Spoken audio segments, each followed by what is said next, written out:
Welcome to the Utah Medicaid Statewide Provider Training for 2019.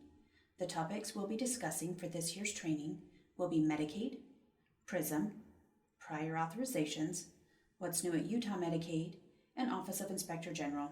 So let's get started. Traditional Medicaid plans. Members eligible for traditional Medicaid include children, pregnant women, aged, blind, or disabled adults, women that are eligible under the cancer program. Some services are available only to children and pregnant women under the traditional Medicaid. If a parent is a minor child and is the head of household on family Medicaid, the minor parent will be covered by traditional Medicaid. Non-traditional Medicaid plans. Members that are eligible for non-traditional Medicaid include adults on family Medicaid programs. These are adults with dependent children, adult caretaker relatives on family Medicaid, and remember that services are based on the program type a person is eligible to receive.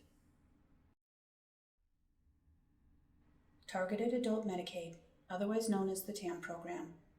On November 1st, 2017, CMS approved the program to provide Medicaid coverage for adults without dependent children earning up to 5% of the poverty level who are chronically homeless, involved in the justice system through probation, parole, or court order treatment that need substance abuse or mental health treatment, or members that just need substance abuse or mental health treatment.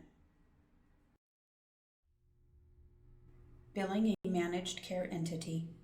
Medicaid contracts with managed care entities, or MCEs, to deliver medical, dental, mental health, and substance use disorder, or SUD services to Medicaid members. Medicaid members may have a fee-for-service Medicaid or an MCE depending on where they reside. Providers are responsible for verifying Medicaid eligibility and determining if a member is enrolled with an MCE before rendering services. Providers can verify a member's Medicaid eligibility by using the Eligibility Lookup Tool located at medicaid.utah.gov/eligibility. It's also important to remember that a provider who accepts Medicaid agrees to accept the MCE payment as payment in full. This includes any deductibles, co-insurance, or co-payments owed by the Medicaid member. Billing an accountable care organization. If a Medicaid member received a physical health service, send the claim to the Accountable Care Organization, or ACO. An ACO contracts with Medicaid to pay for physical health services provided to Medicaid members enrolled with the ACO. Currently, over 80% of Medicaid members receive their physical health benefits from an ACO. In order to provide services to members that are enrolled in an ACO, providers must contract directly with each ACO plan. When required, providers must obtain prior authorization directly from the ACO plan. Utah Medicaid's ACOs include Health Choice, Healthy U, Molina, and Select Health.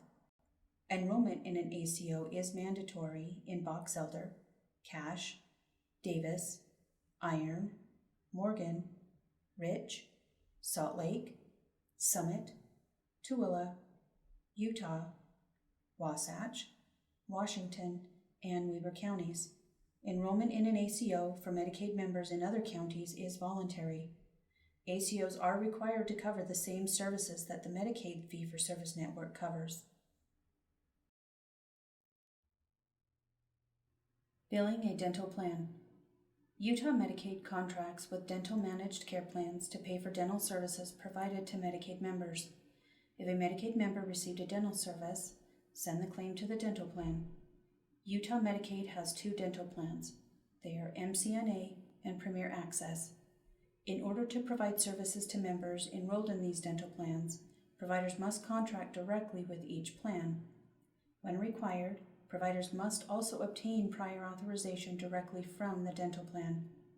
Pregnant women, Medicaid members that are eligible for early periodic screening and diagnostic and treatment, or EPSID benefits, and members who are eligible due to being visually impaired or having a disability will also be enrolled with a dental plan.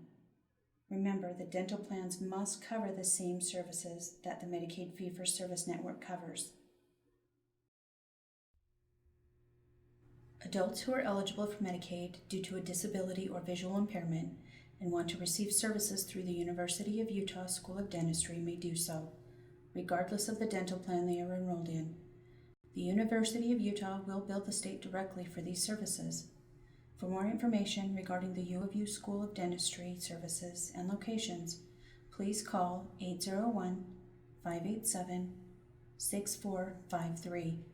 Dental services that are received from an Indian healthcare provider will continue to be billed directly to Medicaid regardless of the member's dental plan.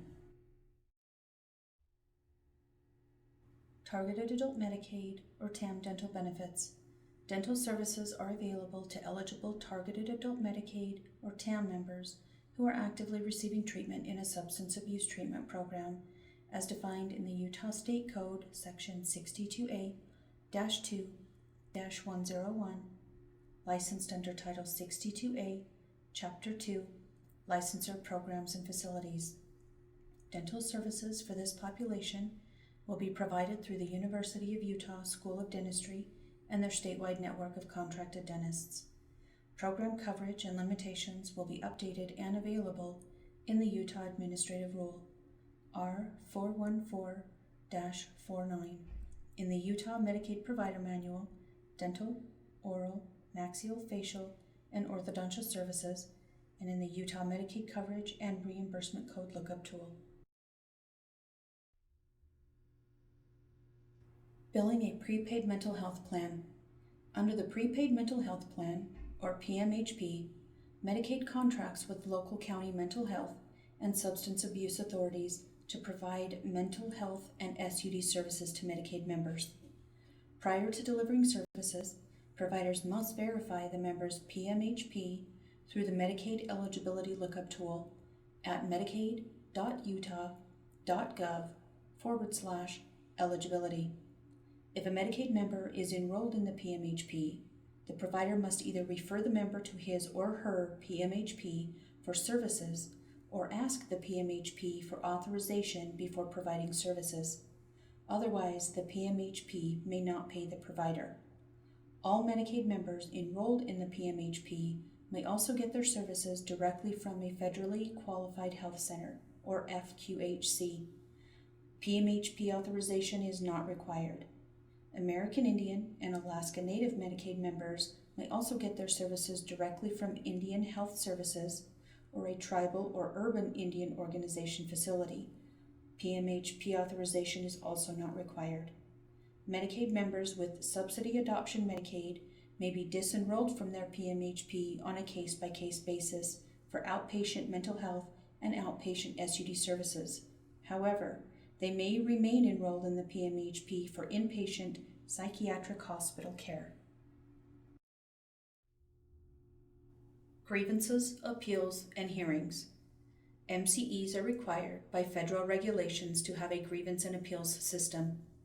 Appeals of adverse benefit determinations. An appeal is a review by an MCE of an adverse benefit determination, or ABD. ABDs include, but are not limited to, MCEs denying payment in whole or part, denying or limiting authorization of a requested service, etc. If a managed care entity makes an ABD, the managed care entity must send notice of the ABD explaining how to request an appeal of the ABD. An appeal request must be filed with the managed care entity within 60 calendar days from the date on the notice of the ABD. If the managed care entity's appeal decision is adverse, a state fair hearing with the Medicaid agency may be requested.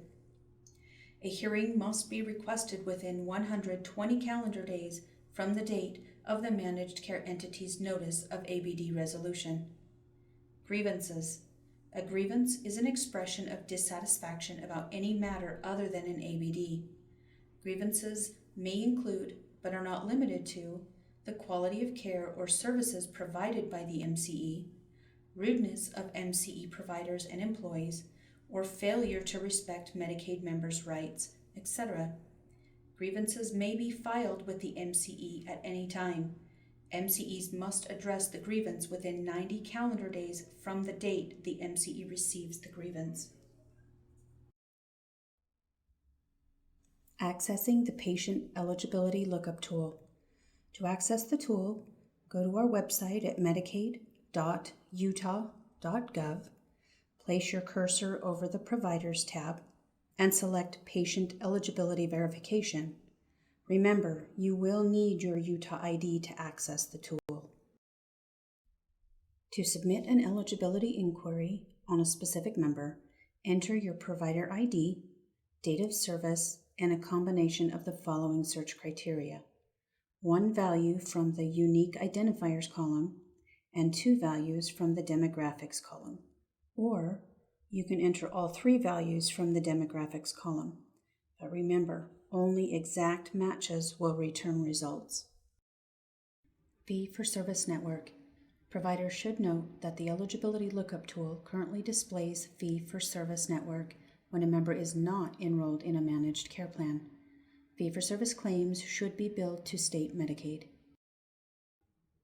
Medicaid members. A Medicaid member is required to present their Medicaid card before each service. Providers must verify each member's eligibility every visit before rendering services. Presentation of the Medicaid card does not guarantee a member is eligible for Medicaid. Always verify the member's eligibility to determine whether the member is enrolled in a Managed Care Organization, or MCO, the Emergency Only Program, or the Restriction Program. Be sure to see whether or not they are assigned to a primary care provider, covered by a third party, or if they are responsible for a co-payment or co-insurance. Also keep in mind that eligibility and health plan enrollment may change from month to month. Always retain documentation of the verified eligibility for billing purposes. You can verify member eligibility using the Access Now, the Eligibility Lookup Tool, or ANSI 270-271. Member cost sharing. Cost sharing in the Medicaid program can include co-insurance, co-payments, deductibles, and premiums. Some Medicaid members share the costs for certain services, including prescription drugs, inpatient hospital services, and non-emergent use of emergency department services. The Utah Medicaid State Plan change updated cost sharing amounts to align with requirements in 42 CFR 447.50, Sections 1902A, 14, 1916, and 1916A of the Act. The cost-sharing amounts are as follows: $8 for each non-emergency use of the emergency department, $75 for each inpatient hospital stay per episode of care, $4 for each outpatient services visit. This can include physician visits, podiatry visits, physical therapy, etc. $4 for each outpatient hospital service visit. There's a maximum of 1 per person per hospital per date of service. $4 for each prescription, $1 for each chiropractic visit, maximum of 1 per date of service, and $3 for each pair of eyeglasses. Services that are exempt from a copayment. Some services are exempt from a copayment. Even if a member ordinarily has a copayment, do not collect a copayment for the following services: family planning, preventative services including vaccinations and health education, pregnancy-related including tobacco cessation, emergency services, provider preventable condition or PPC services, and remember, non-emergent use of an emergency room does require a copay. Members that are exempt from a copayment. Federal regulations exclude certain services from cost sharing. These include individuals through the age of 18 years of age, any individual whose medical assistance for services are furnished in an institution, American Indian and Alaska Native individuals, individuals whose total gross income before exclusions and deductions is below the Temporary Assistance to Needy Families Standard Payment Allowance. These individuals must indicate their income status to their eligibility caseworker on a monthly basis to maintain their exemption from the copayment requirements. Qualified Medicare beneficiaries, or QMB, and individuals who are receiving Medicaid due to having breast cancer or cervical cancer. Member responsibilities. A Medicaid member is responsible for certain costs, including charges incurred during a time of ineligibility, charges for non-covered services, including services received in excess of Medicaid benefit limitations, charges for services which the member has chosen to receive and agreed in writing to pay as a private pay member, spend-down liability, and cost-sharing amounts such as premiums, deductibles, coinsurance, or co-payments that are imposed by the Medicaid program. Billing Medicaid members. Payment made by Medicaid for a service is considered payment in full. It's important to remember that once payment has been made to the provider for covered services, no additional reimbursement can be requested from the member. Medicaid members may also be billed for co-payments and coinsurance. Medicaid members may only be billed for broken appointments if the provider has a policy in place to bill for broken appointments that applies to all patients, not just Medicaid members, and the member has signed an agreement to pay for broken appointments. A traditional and non-traditional Medicaid member may be billed for non-covered services when all 4 of the following conditions below are met. The provider has an established policy for billing all patients for services not covered by a third party. The member is advised prior to receiving a non-covered service, and the member agrees to be personally responsible for the payment. That agreement has to be in writing between the provider and the member, which details the service and the amount to be paid by the member. For complete information regarding billing Medicaid members, please see the Utah Medicaid Provider Manual, Section 1, Chapter 7. To find a sample of the financial agreement, please visit our website at medicaid.utah.gov/Utah-Medicaid-Forms. Billing for emergency services provided to a non-citizen. Because the Emergency Medicaid Program for non-citizens has a very restricted scope of services, it does not have some of the same restrictions on billing the member as is the case in other Medicaid-covered services. If a provider does not receive payment from Medicaid because the provider failed to follow procedure to get a service covered, the provider is prohibited from pursuing payment from the member.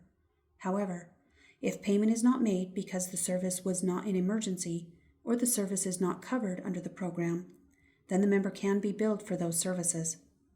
If a service is covered and meets the Medicaid definition of emergency, Medicaid will pay for the service subject to correct coding. However, if a non-citizen eligible for emergency services only visits the ER with symptoms that do not appear to be emergent in nature, the provider should inform the member prior to the service that the service may not be covered by Medicaid. In that case, the member will be financially responsible for paying the bill. Charges that are not the responsibility of the member. Except for cost-sharing responsibilities discussed previously, members are not responsible for the following charges.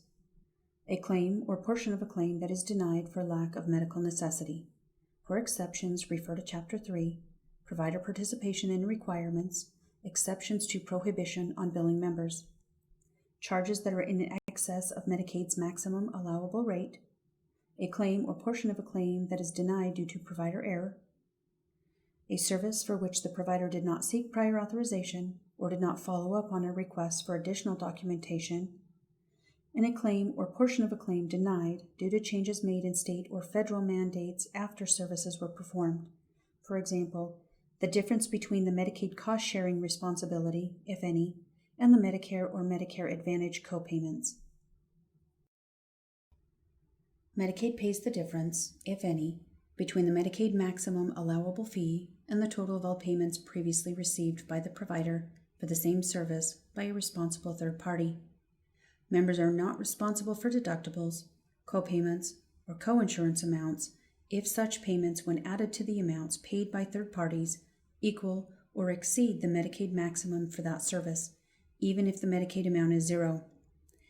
It's important to remember the member is not responsible for private insurance cost share amounts if the claim is for a Medicaid covered service by a Medicaid enrolled provider who accepted the member as a Medicaid member. Also, Medicaid pays the difference between the amount paid by private insurance and the Medicaid maximum allowed amount. Medicaid will not make any payment if the amount received from the third-party insurance is equal to or greater than the Medicaid's allowable rate. Coverage and Reimbursement. The Bureau of Coverage and Reimbursement, or BCRP, is continuing to make substantial changes to provider manuals it oversees. BCRP is moving policy from the provider manuals to the appropriate Utah administrative rule within R414, Health, Healthcare Financing, Coverage and Reimbursement Policy. The changes are detailed in the Utah State Bulletin as they go through the rulemaking process. Providers are encouraged to become familiar with the administrative rule in order to find Medicaid coverage policy for specific services. Coverage and Reimbursement Lookup Tool. Specific coverage for CPT or HCPCS codes is found in the Utah Medicaid Coverage and Reimbursement Code Lookup. The Coverage and Reimbursement Code Lookup allows providers to search for coverage and reimbursement information by procedure code, date of service, and provider type. The provider manuals and attachments may be found at Utah Medicaid official publications. Providers are encouraged to become familiar with the updated rules and manuals, noting any changes in the structure, formatting, and content of the manuals. The Coverage and Reimbursement Lookup Tool. To access the tool, visit our website at medicaid.utah.gov, place your cursor over the Providers tab, and select Coverage and Reimbursement. Select Coverage and Reimbursement Lookup Tool. Using the Coverage and Reimbursement Lookup Tool, select the appropriate provider type, then enter the 5-character HCPCS or CPT code. Enter the date of service. If the date of service is in the future, keep the current date. You can inquire on retroactive coverage for the previous 2 years. Non-covered services will show up as not billable by provider type. When using the Coverage and Reimbursement Lookup Tool, be sure to take note of the yellow box just above the Lookup Tool. This box has important information pertaining to the code that has been entered. It also has information regarding the type of service, as well as any limitations or restrictions the code may have. Medicaid Manuals. To access the manuals, visit our website at medicaid.utah.gov, place your cursor over the Providers tab, and select Provider Resources and Information. In the Provider Resources and Information tab, you will then select Manuals. From the Manuals tab, click on Utah Medicaid Provider Manual. Select Medicaid Provider Manuals. Now choose the manual you are looking for from the selections provided. Medicaid Forms. To access Medicaid Forms, visit our website at medicaid.utah.gov, then place your cursor over the Providers tab and select Provider Resources and Information. Click on Forms, then select Provider Form Directory. From here, you will click on the drop-down box and select the form that is needed. Coordination of benefits. Before submitting a claim to Medicaid, a provider must submit and secure payment from all other liable parties first, such as Medicare Part A and B. For more information, refer to the Medicaid General Information, Section 1, Chapter 11. Claims denied from Medicare as non-covered services should be submitted to Medicaid Fee-for-Service, not to the crossover mailbox. If the primary payer made line-level payments on the claim, please report line-level data in addition to the claim-level data to Medicaid. Remember, Medicaid is always the payer of last resort. Reimbursement for crossover claims or other TPL will be limited to the Medicaid fee schedule for all types of service. This includes FQHC and Indian Health Services. The payer ID for Medicaid fee-for-service claims is HT000004-001. The payer ID for Medicaid crossover claims is HT000004-005. This is not to be used when Medicare denies as non-covered. Corresponding EOBs for zero-pay claims from Medicare go to the fax number 801-323-1584, not to ORS. Corresponding EOBs for zero-pay claims for other than Medicare goes to the ORS fax number at 801-536-85 13. Voiding and replacing claims. Providers should submit their own corrections to claims that are less than 3 years old by submitting either a replacement or voided claim. The data elements needed to identify a replacement or a voided claim are as follows. The claim frequency code of 7 is for a replacement claim and 8 is for a voided claim. The frequency code for electronic claims is X12, element 2300, CLM05-3. For paper UB04 claims, it's form locator 4 position, and CMS 1500 claims, it's in box 22 in the resubmission code field. Transaction control number or TCN of the original claim to be replaced or voided. For electronic claims, it's X12, element 2300, REF02. Paper claims UB04 is form locator 37A-C, and CMS 1500 is in box 22 in the original transaction control number field.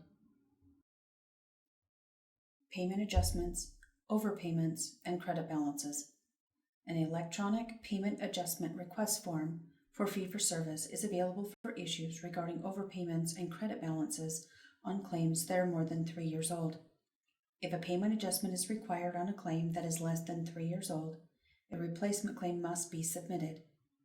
The form is located on our website at medicaid.utah.gov/Utah-Medicaid-Forms. The form may be filled out online before printing. And remember, one form is required per claim, and all required fields must be appropriately filled out or it will be returned to the provider. Payment Adjustment Request Form. The Payment Adjustment Request Form can be used to send checks for Medicaid operations related to credit balances, third-party liability for crossover claim payments, and overpayments that are older than 3 years. Mail the form to the Bureau of Medicaid Operations, Attention Payment Adjustments, at P.O. Box 143106, Salt Lake City, Utah 84114-3106. The form can also be used to send checks for third-party liability payments, otherwise known as TPL, excluding crossover claim adjustments. You can mail the form to the Office of Recovery Services, Attention Medicaid Section Team 85, at P.O. Box 45025, Salt Lake City, Utah 84145-5025. Interpretive Services. Determining if the member is eligible for healthcare service. Verify the member is eligible for a federal or state medical assistance program. Programs include Medicaid, CHIP, and/or services that are authorized on a state medical services reimbursement agreement form, otherwise known as an MI-706. To verify the member eligibility, use the Eligibility Lookup Tool at medicaid.utah.gov/Medicaid-online, or call the Medicaid Information Access Now at 801-538-6155 or 1-800-662-9651 or ANSI 270 and ANSI 271.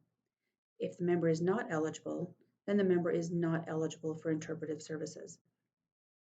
Determining if a member is in managed care. Is the member enrolled in an ACO, prepaid mental health plan, and/or dental plan? If yes, the member is enrolled in a plan, go to step 4. If no, the member is not enrolled in a plan, go to step 5. The member is a fee-for-service. Services covered by an ACO, prepaid mental health plan, and/or dental plan?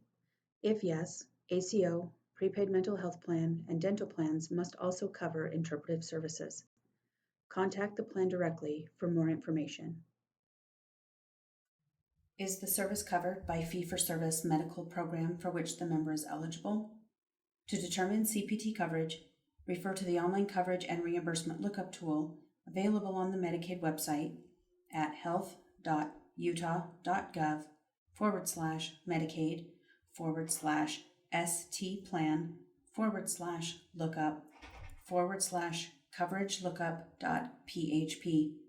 If yes, the service is covered, then Interpretive Services is also covered. If no, the service is not covered, then the member does not qualify for Interpretive Services. When both the member and the service qualify, call one of the contractors listed in the General Attachments section, Interpretive Guide on our website. Give the required information below. Member's first and last name, spelled exactly as on the Medicaid member card. Member's date of birth, 6 digits only. 2 digits for the month, 2 digits for the day, and 2 digits for the year. Member's Medicaid ID number, your NPI number, and the language requested. Timely filing. All claims and adjustments for services must be received by Medicaid within 12 months from the date of service. New claims received past the 1-year filing deadline will be denied. Any corrections to a claim must also be received and/or adjusted within the same 12-month timeframe. And remember, if a correction is received after the deadline, no additional funds will be reimbursed. In the case of Medicare crossover claims, all claims and adjustments must be received within 6 months of the Medicare decision. The 1-year timely filing period is determined from the date of service or the from date on the claim. The exception to this is for institutional claims that include a date of service span. An example, a different from and through date on the claim. The through date of service on the claim is used for determining the timely filing for institutional claims. For additional information, see 42 CFR 447.45. FQHC and RHC. Federally Qualified Health Centers, or FQHC, and Rural Health Centers, RHC, have 2 options for payment. The first is 100% of the bill charges, and all edits apply. The second is by encounter, and providers must bill with the T1015 and also must bill with the CPT codes that apply. Remember that at least one CPT code must be an approved encounter code, and if only the T1015 or only the CPT codes are billed, the claim will be denied. Telepsychiatric Consultations. Telepsychiatric consultations, as described in Utah Code 26-18-13.5, between a physician and a board-certified psychiatrist are covered services. Psychiatrists should report the following time-based CPT codes: 99446 for interprofessional telephone or internet assessment and management services provided by a consultative physician, including a verbal and written report to the patient's treating or requesting physician or other qualified healthcare professional, for 5 to 10 minutes of medical consultative discussion and review. 99447 for 11 to 20 minutes of medical consultative discussion and review. 99448 for 21 to 30 minutes of medical consultative discussion and review. And 99449 for 31 minutes or more of medical consultative discussion and review. Remember, the requesting physician should report CPT code 99358. This service will be covered by all accountable care organizations. If a member receiving the service is part of an ACO, then the provider must be enrolled with the member's ACO in order to receive reimbursement. Telehealth billing requirements for distant site services. The Utah Medicaid Provider Manual, Section 1, General Information, has now been updated. Section 8-4.2, Telemedicine, has been revised to eliminate the requirement that instructed practitioners to submit claims for telehealth services using the GT modifier, and providers must now mark their telehealth services claims with place of service 02. Record keeping. The Utah Department of Health, Division of Medicaid and Health Financing, follows the provisions of the Government Records Access and Management Act in classifying records and releasing information. Medicaid providers must comply with all disclosure requirements in 42 CFR 455 Subpart B, such as those concerning practice ownerships and control, business transactions, and persons convicted of fraud or other crimes. Every provider must comply with the following rules regarding records noted in Section 1, General Information, Chapter 4, on the Utah Medicaid website located at medicaid.utah.gov. utah.gov/documents/PDFs/section1.pdf. Utah Medicaid Provider Training Center. The Utah Medicaid Provider Training Center contains on-demand videos that offer instruction and training for providers on varied subjects. Current topics include Nursing Home UPL-QI Compliance Form Training, Nursing Home BCRP Resources Training, Nursing Home Quality Improvement Incentive 1 Training, Nursing Home QII-2 Training, Telemedicine Policy Training, and Capital Improvement Incentive Training for ICF or IID facilities. Please check back frequently for new content on our website at medicaid.utah.gov/training-videos. We're going to pause here for a moment and take a few minutes to answer any questions.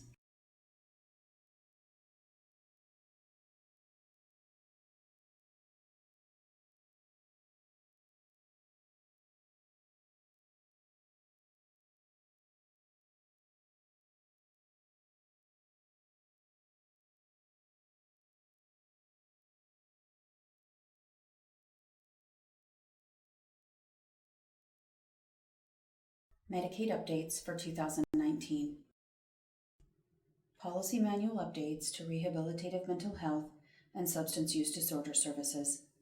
Effective for the dates of service beginning January 1st, 2019, the 2019 edition of the Current Procedural Terminology or CPT Manual contains changes to psychological testing codes.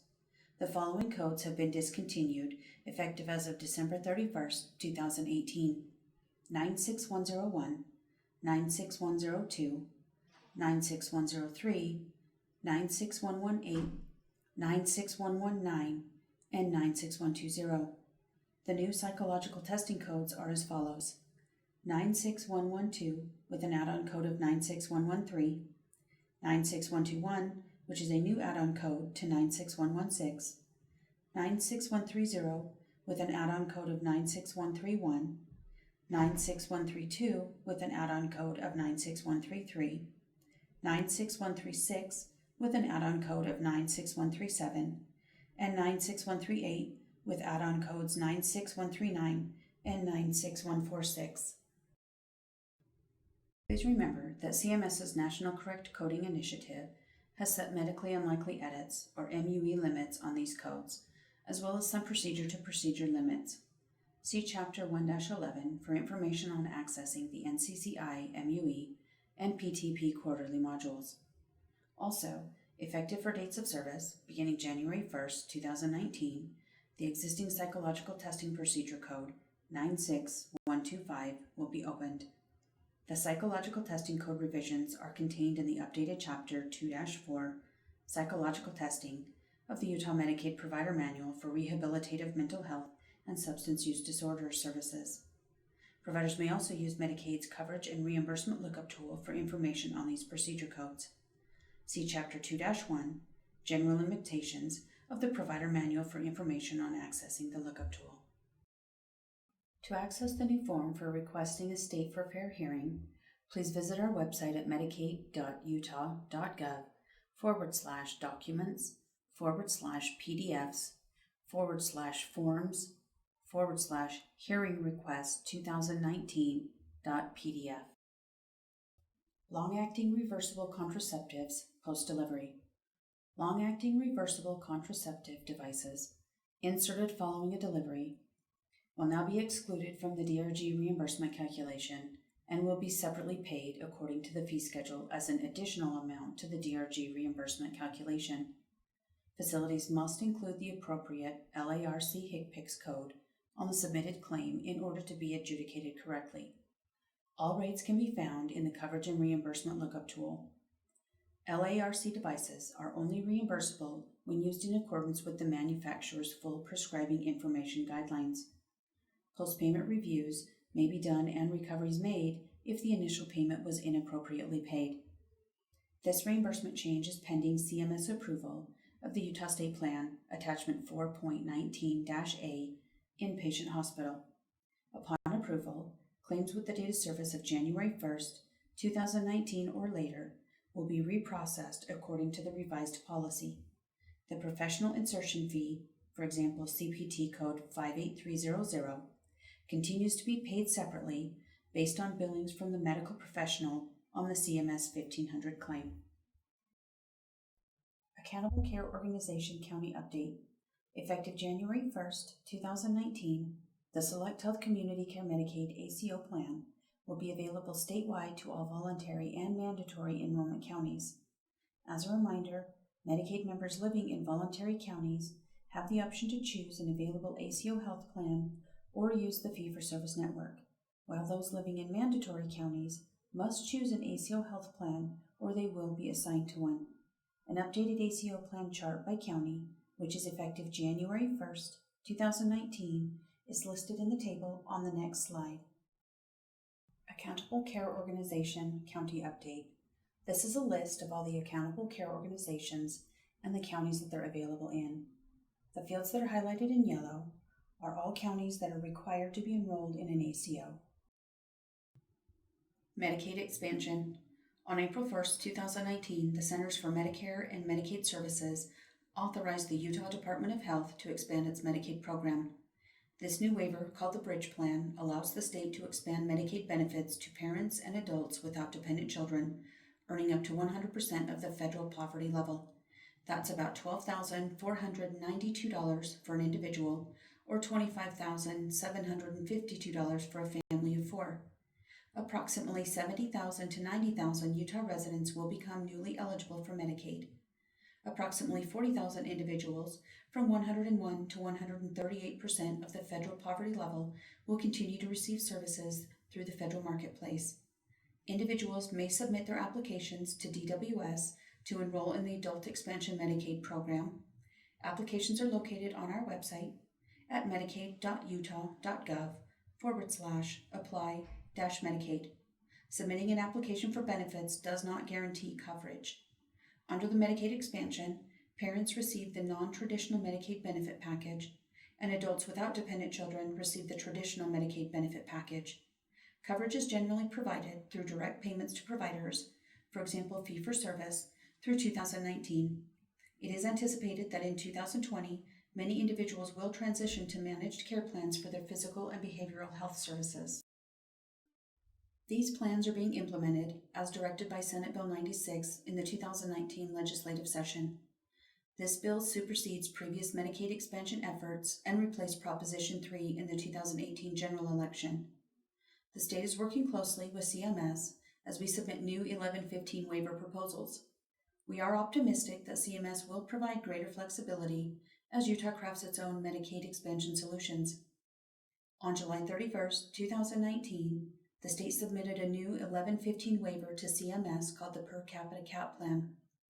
On August 16, 2019, however, CMS denied the state's request to cap expansion program enrollment in addition to increasing the federal cost sharing to 90%. The state is currently preparing Phase 3 of Senate Bill 96, known as the Fallback Plan.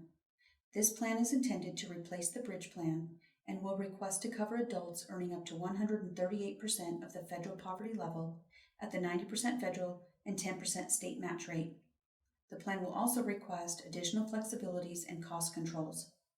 If CMS fails to approve the Fallback Plan by July 1st, 2020, Senate Bill 96 will direct Utah Department of Health to implement full Medicaid expansion to 138% of the federal poverty level without some of the costly provider rate increase provisions required by Proposition 3.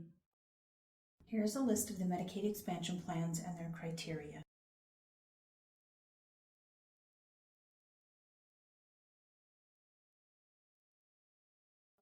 Electronic Visit Verification. Electronic Visit Verification, or EVV requirements, are defined in Section 12006 of the 21st Century Cures Act, are effective for Utah Medicaid beginning July 1st, 2019.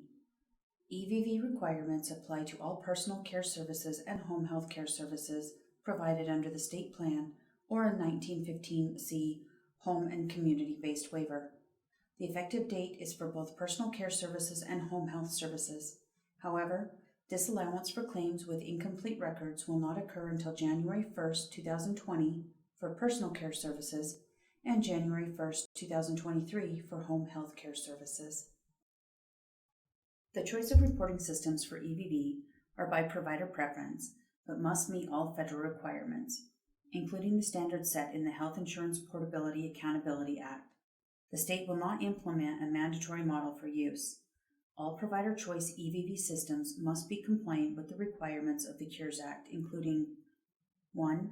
The type of service performed, 2. The individual receiving the service, 3. The date of service, 4. The location of service delivery, 5. The individual providing the service, and 6. The time the service begins and ends. Customized wheelchairs. Power wheelchairs and customized wheelchairs require prior authorization. Effective July 1st, 2019, the required forms can be found on the Medicaid website and must be submitted with the wheelchair prior authorization request.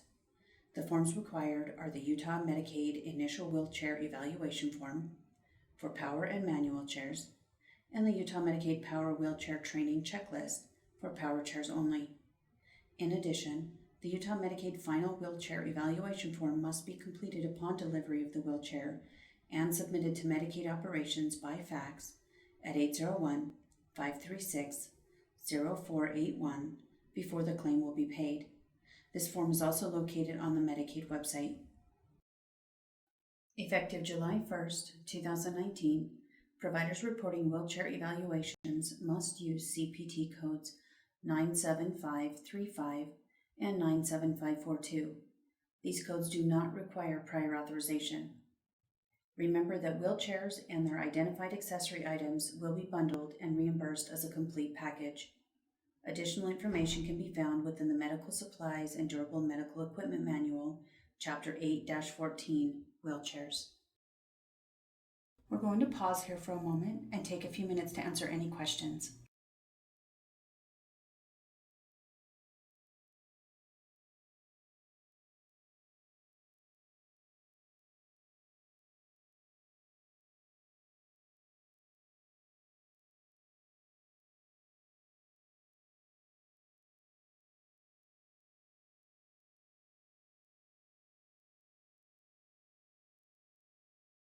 The Utah PRISM Project. PRISM Project Overview. Utah Medicaid is replacing the Utah Medicaid Management Information System, otherwise known as MMIS. The new system is called PRISM, which is the Provider Reimbursement Information System for Medicaid. The Provider Enrollment web-based system of PRISM was implemented in July of 2016, with changes coming in the summer of 2020. This is a multi-year project continuing through the end of 2022. PRISM Provider Enrollment. Providers have been using the existing PRISM system since July 2016 for services such as new enrollments, modifying enrollment information, revalidation or recredentialing of their enrollment, and there have been 10,000 plus newly enrolled providers in PRISM since July 2016, as well as applying for Medicaid promoting inoperability incentive payments. PRISM provider enrollment changes coming in the summer of 2020. The provider enrollment changes that are coming in the summer of 2020 include initial login process, re-enrollment process, updated enrollment types and enrollment steps, and auto-generated notices to providers when it's time to complete the revalidation or credentialing process and when provider licenses are expiring. The PRISM website has a list of frequently asked questions related to the changes that are coming in the summer of 2020. You can find these changes at medicaid.utah.gov/PRISM-FAQ. The PRISM project timeline. The core components of PRISM are scheduled to be implemented in early 2022, including managed care processes, claims adjudication, and claims payments. The last major component of PRISM is scheduled to be implemented at the end of 2022. This will include a member web portal and Audit Studio, a fraud and abuse system. Communication and training. To learn more about the changes that are coming to PRISM's provider enrollment, read the quarterly Medicaid Information Bulletin or the MIB articles regarding PRISM. You can also check the PRISM website for updates regarding the upcoming changes at medicaid.utah.gov/PRISM. medicaid.utah.gov/PRISM. In the summer of 2020, e-learning modules will be available for providers. The modules will give step-by-step instructions.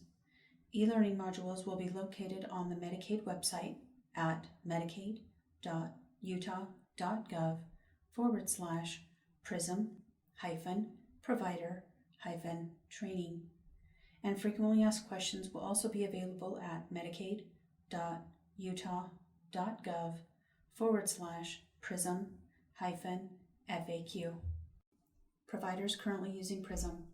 For current Medicaid providers, providers will be notified in writing in the summer of 2020 when and how they need to access PRISM to validate their enrollment information and make any needed changes.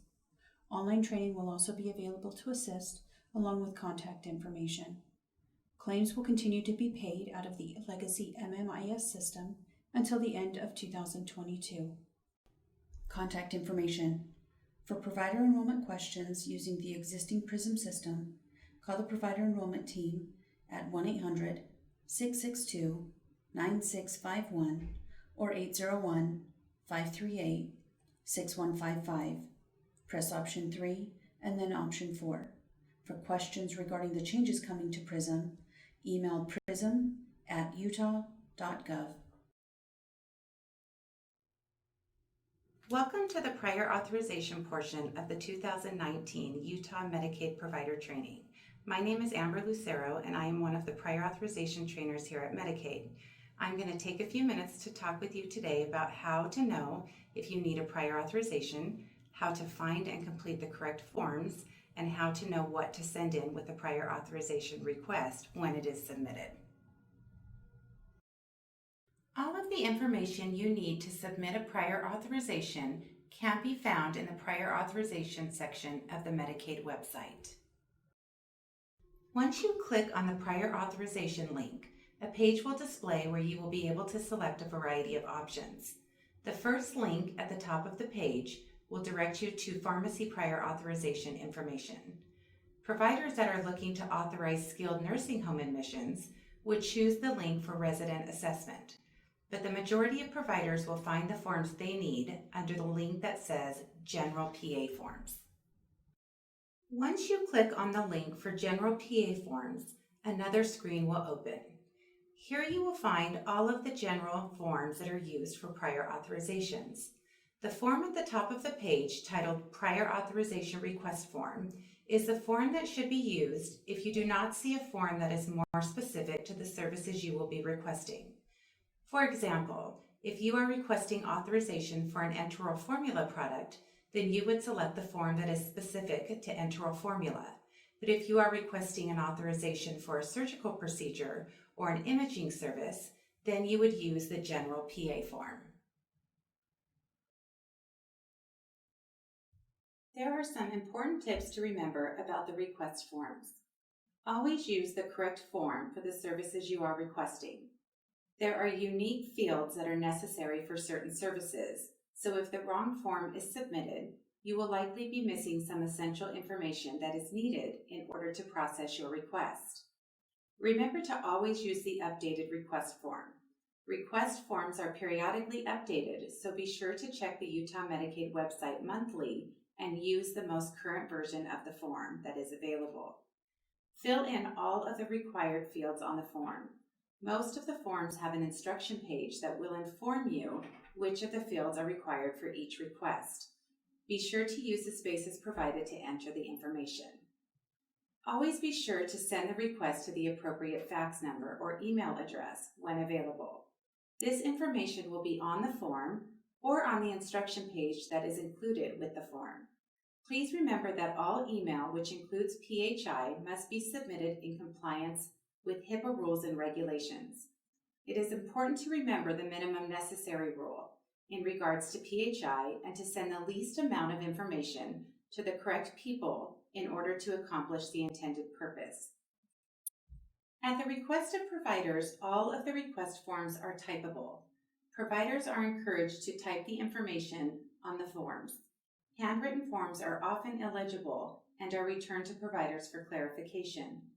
It is important to remember that these are the forms to be used for fee-for-service members only and for the services that are considered carve-outs, such as ABA therapy or chiropractic services. If the member has a health plan, the provider should contact the health plan directly regarding prior authorization requirements. Please see the completed examples of different prior authorization request forms in the attachment download section of this training.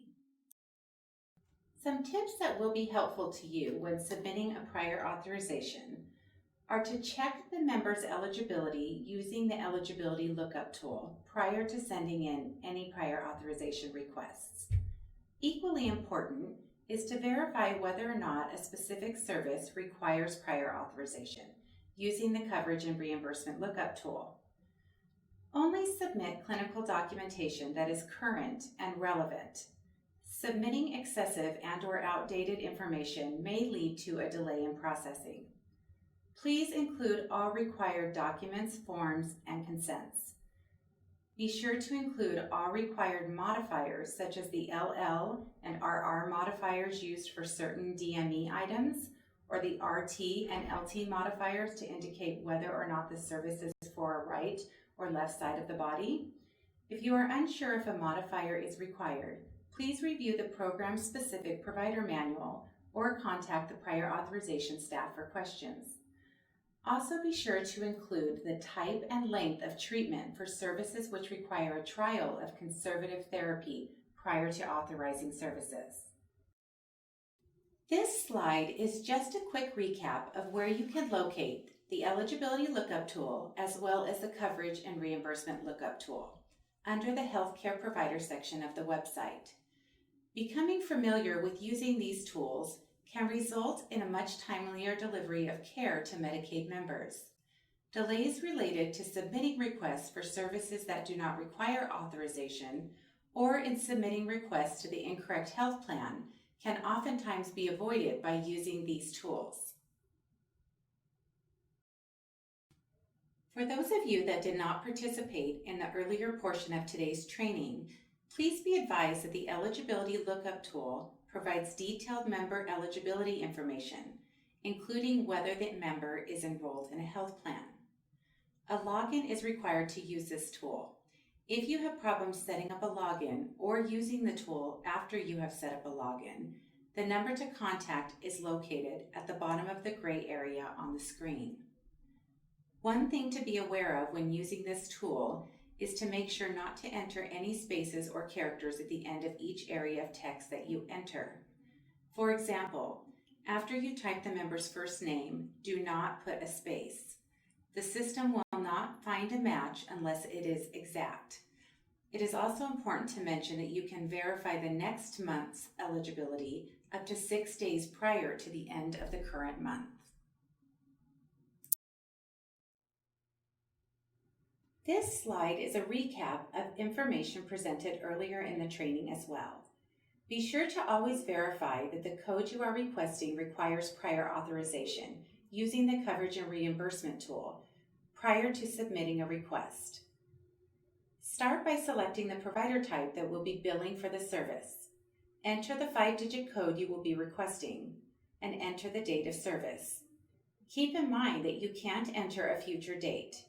You should use the current date for services that have not been provided yet, but remember that it is a responsibility of the provider to verify coverage and prior authorization requirements on the date of service. It is recommended that a copy of the coverage screen be saved in the member's chart in case there are issues with claim submission and prior authorization. Providers are able to inquire on coverage for the previous 2 years for requests that are being authorized retroactively. Providers may receive a system response that says not billable by provider type. This message could mean that the service is non-covered for all providers, or it could mean that the provider type entered is not an allowable provider type for that particular code.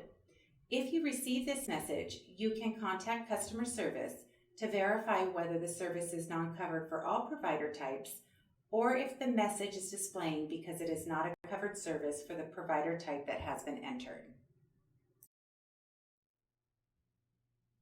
Once you enter all information and click the search button, A page will display that provides the coverage information. Be sure to review all information, including whether or not a prior authorization is required. And don't forget to read the special note if one appears in the yellow section at the top of the coverage table. Always be sure to scroll to the bottom of the page and pay particular attention to the type of service area above the grid. There are many times when the coverage may be different depending on the type of service. So be aware whether you are viewing the coverage for a rental or a purchase with DME items, and also whether or not the coverage is for the technical, professional, or global components of certain imaging services. When Medicaid receives a request for prior authorization, non-clinical items are reviewed by our screening team. Their function is to screen any requests that are submitted on incorrect, outdated, or illegible forms, as well as verifying that all required fields are complete and any required forms are attached with the clinical documentation. Once a screening staff member has reviewed the request, it is either returned to the provider with correspondence stating that information is missing or incorrect, or a correspondence is sent to the provider stating that a request has been received by Medicaid and is pending clinical review. The request can also have a status of pending when a higher level of review is needed by a Medicaid consultant or a utilization review committee. Once a request has been approved, a correspondence will be sent including detailed information of the services and dates that have been approved. In the event that a service is denied, correspondence explaining the reason for the denial will be sent to the provider and the Medicaid member, including the hearing request form that must be submitted to request an appeal. It is important to remember that the hearing request form must be submitted within 30 days of the date of denial to request a hearing. There are a limited number of circumstances in which Medicaid can consider issuing a prior authorization after a service has been rendered. The first of these circumstances is when a member is issued Medicaid program eligibility retroactively. Retroactive authorizations must be requested within 90 days of the Medicaid eligibility determination.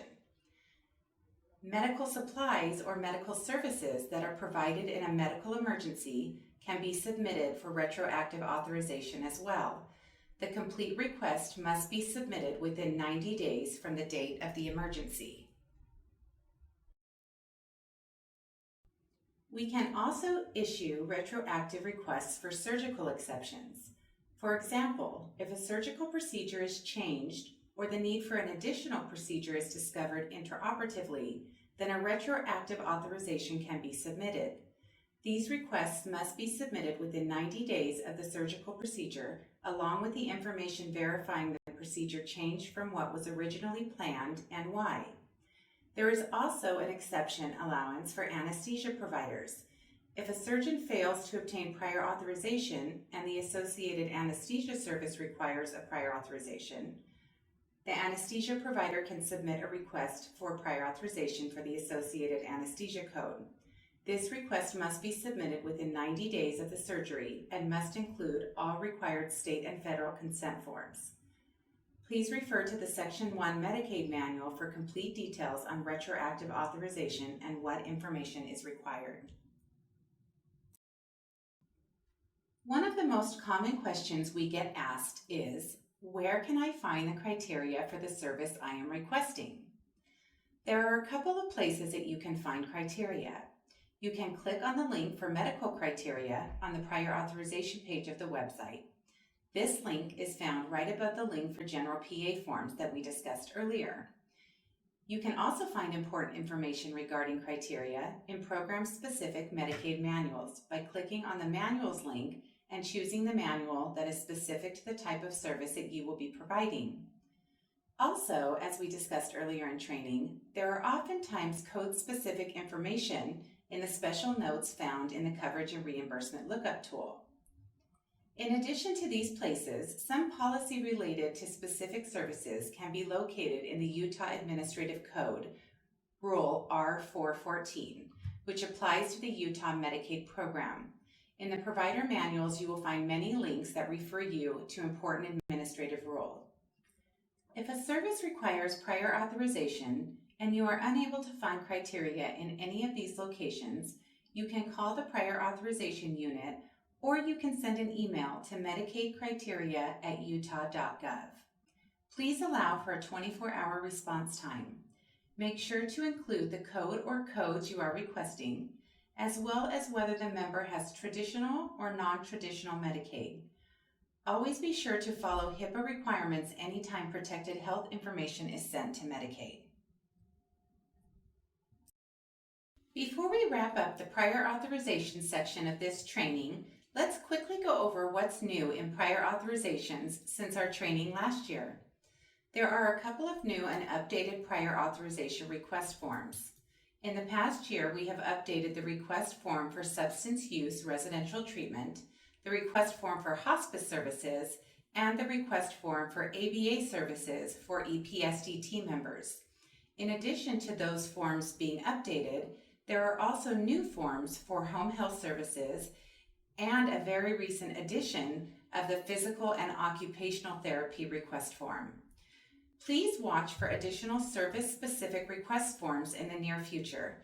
We are also anticipating updates to the existing request forms in the coming year. Whether or not specific codes require prior authorization is a process that is periodically reviewed by the Medicaid Division. The requirement for prior authorization may be added or removed depending on the outcome of those periodic reviews. These changes appear in the Medicaid information bulletins and are reflected on the Coverage and Reimbursement Lookup Tool. I'd like to thank you all for allowing us to present this information to you. Today we have discussed the most important things you need to know to successfully submit authorizations to Utah Medicaid. To review other frequently asked questions, please review the Frequently Asked Questions page in the Prior Authorization section of the website. And if you still have questions, please don't hesitate to call us at the number listed under the Contact Us link on the website. Up next will be the Q&A portion for prior authorizations.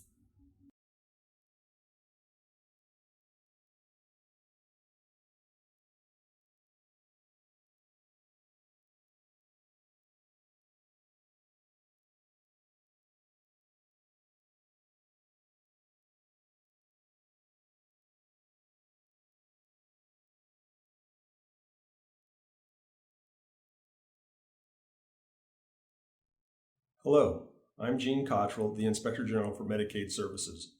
During this section of the training, I will explain the role of our office and the responsibilities placed upon us by the Utah State Legislature. Our goal is to protect taxpayer dollars by eliminating fraud, abuse, and waste in the Medicaid system. Our office fulfills responsibilities assigned by the Utah State Legislature as codified in Utah Code Section 63A-13. The legislature created the office in 2011 as an independent agency responsible for oversight of the entire Medicaid program. The Division of Medicaid and Health Financing is the single state agency responsible for administration of the entire Medicaid program as outlined in federal code.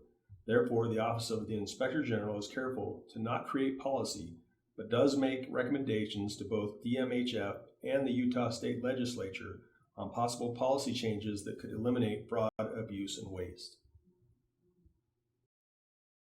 In performing its program integrity role, the office may conduct audits anywhere Medicaid funds are spent. This slide illustrates that oversight universe. The office may audit providers in any of these programs to identify fraud, abuse, or waste. This slide shows a hierarchy for causes of improper payments. Most commonly, our office sees errors in documentation that cause recoveries of overpayments. Documentation must adequately show the reason for a medical procedure, the type of medical procedure, and outcomes of a medical procedure. If documentation does not support what was billed to Medicaid, the office may initiate a recovery action. If fraud or intentional deception is suspected, the provider will be referred to the Medicaid Fraud Control Unit for further investigation. The OIG does identify causes for improper payment across the entire spectrum, from mistakes to intentional deception. This slide shows the definitions of fraud, waste, and abuse as defined in Utah Code 63A-13. The primary difference between fraud and abuse is the element of intention, which normally means a provider knowingly billed inappropriately, most often to be paid a higher rate. The definition of waste was amended during the last Utah state session and now reads, waste means the act of using or expending a resource carelessly, extravagantly, or to no purpose.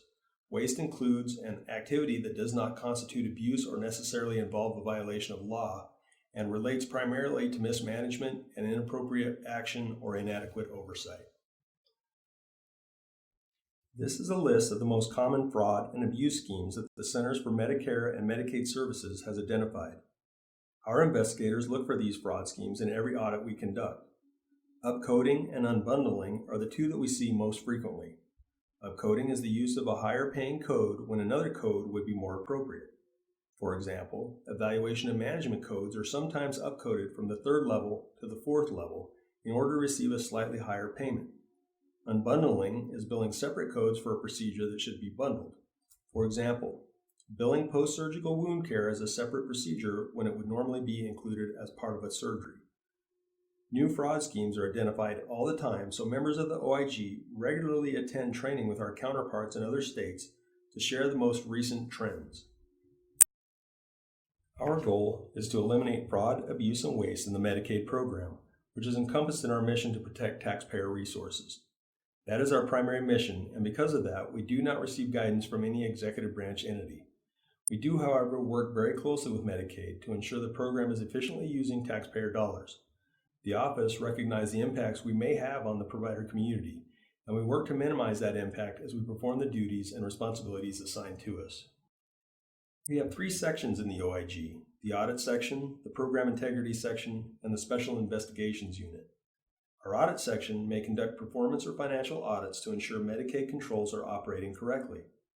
The audit team identifies areas of risk and then creates an audit plan to test the controls associated with those risks. Our completed audits are posted to our website, which is located at oig.utah.gov. Our 3 sections are supported by our data team, who pull fee-for-service and encounter data from the data warehouse for audits and investigations. Analysis of data is helpful in identifying outliers that may require a deeper look through an audit. The OIG is fortunate to have our own data scientists who can do data pulls independent of Medicaid. Once we complete a project or audit, the algorithms we created for the audit are used to monitor the provider or group of providers to ensure the recommendations we make are effective.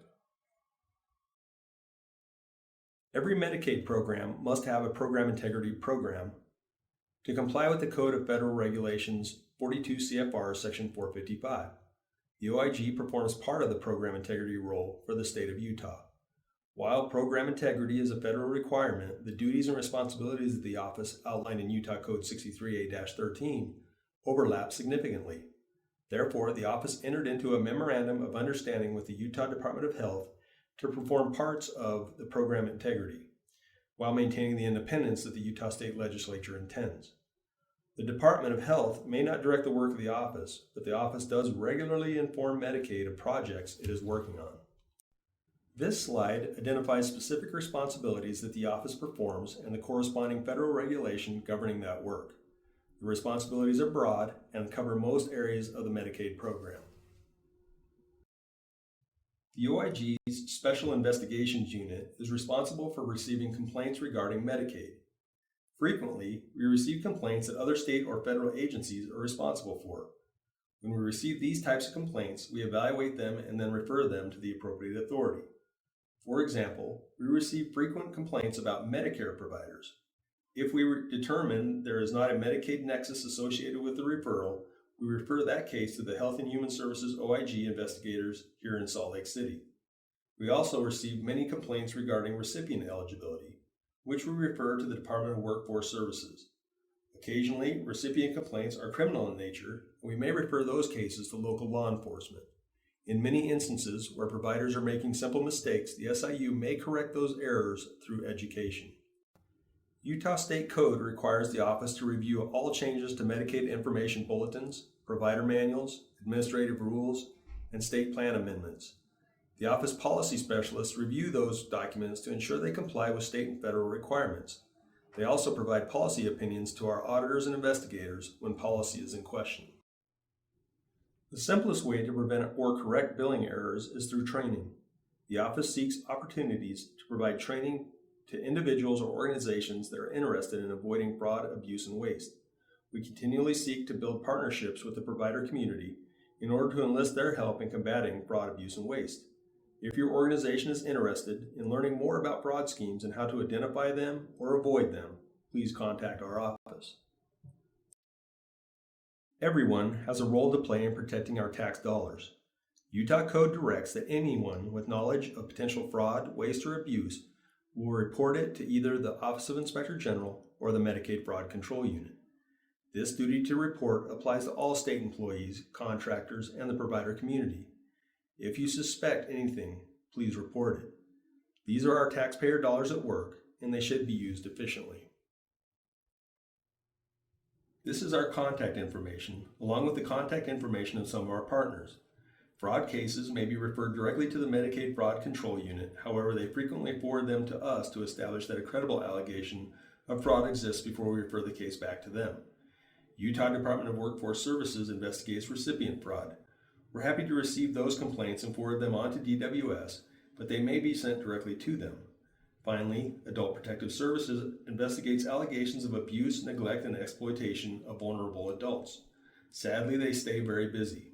Please report any such cases directly to them. They will evaluate them and determine whether or not that case should be referred to the Medicaid Fraud Control Unit. Referrals to my office may be made through the fraud hotline, or there is also a link on our webpage. Additionally, we have an email address not listed here that you may use to send reports. That email is mpi@utah.gov. Here is a list of our OIG contact information. Please feel free to contact myself, the Deputy Inspector General, or any of our managers if you have unanswered questions or would like to request training. This concludes my portion of the training. Thank you for attending. We appreciate your participation in the Medicaid program.